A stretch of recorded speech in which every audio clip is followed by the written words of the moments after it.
एक वृद्ध महिला एक सब्जी की दुकान पर जाती है। उसके पास सब्जी खरीदने के लिए पैसे नहीं होते हैं। वे दुकानदार से प्रार्थना करती है कि दुकानदार महिला को सब्जी उधार दे दे, लेकिन दुकानदार उधार सब्जी देने के लिए मना करता है। महिला के बार बार आग्रह करने पर दुकानदार चिढ़ जाता है और कहता है, तुम्हारे पास ऐसा कुछ है जिसकी कोई कीमत हो तो उसे इस तराजू पर रख दो, मैं उसके वजन के बराबर सब्जी तुम्हें दे दूंगा। वृद्ध महिला कुछ देर सोच में पड़ जाती है, क्योंकि उसके पास ऐसा कुछ नहीं था। कुछ देर सोचने के बाद वह महिला एक मुड़ा तुड़ा कागज का टुकड़ा निकालती है और तराजू पर रख देती है। दुकानदार ये सब देख के हंसने लगता है।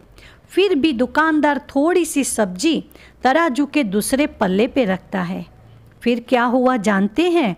कागज वाला पल्ला भारी रहता है और सब्जी वाला पल्ला हल्का रहता है।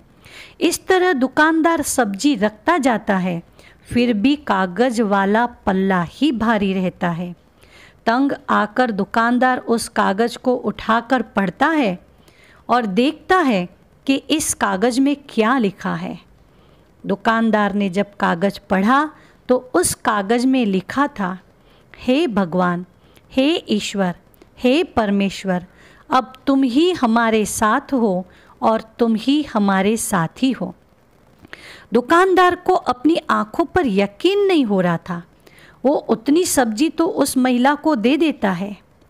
पास में खड़ा एक अन्य ग्राहक फिर दुकानदार को समझाता है, कहता है दुकानदार को कि तुम आश्चर्य मत करो, तुम्हें परमात्मा शक्ति का अनुभव नहीं है। परमात्मा शक्ति बहुत ऊंची शक्ति है, चाहे वो 1 घंटे की हो या 1 मिनट की हो। यदि सच्चे मन से 1 मिनट भी भगवान को याद किया जाए तो भगवान जरूर मदद करते हैं। अक्सर लोग बहाना बनाते हैं कि क्या करें, हमारे पास समय नहीं है, मगर सच तो ये है कि परमात्मा को याद करने के लिए समय की आवश्यकता ही नहीं है। परमात्मा को याद करने से हमारे अंदर एक सकारात्मक ऊर्जा का संचार होता है। परमात्मा को याद करने से जीवन की कठिनाइयाँ समाप्त हो जाती हैं।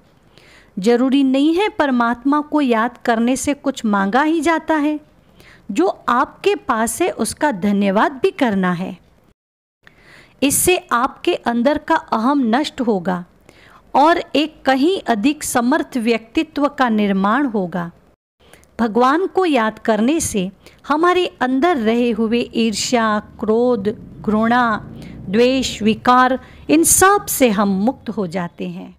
ओम शांति।